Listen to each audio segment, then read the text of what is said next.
But when they talk about developers wanting too much or being too greedy, they often don't understand what's involved in terms of, well, you've got to make a certain amount of money to make the site work.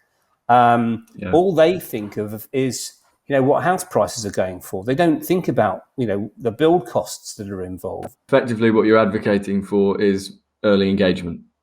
Yeah, pretty much.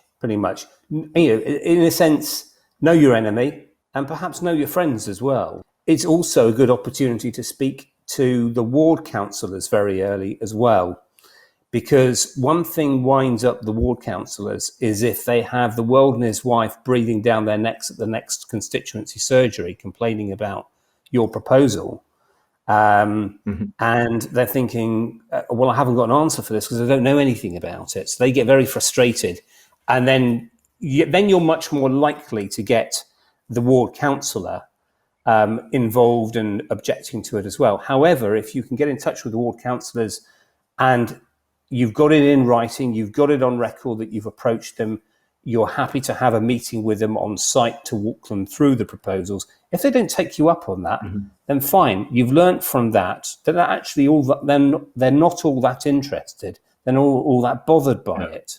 However, you might get one or two who say, actually, that would be a good idea. And every time I've done that,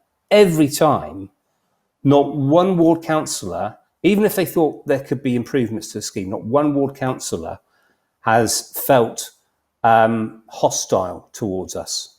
They've always said, thank you.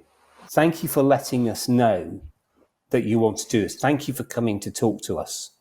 It makes a massive difference. And it does take a lot of sting out of the objectors, because one thing they want to do is they want to be able to almost weaponize the local ward councillors against you and against your scheme.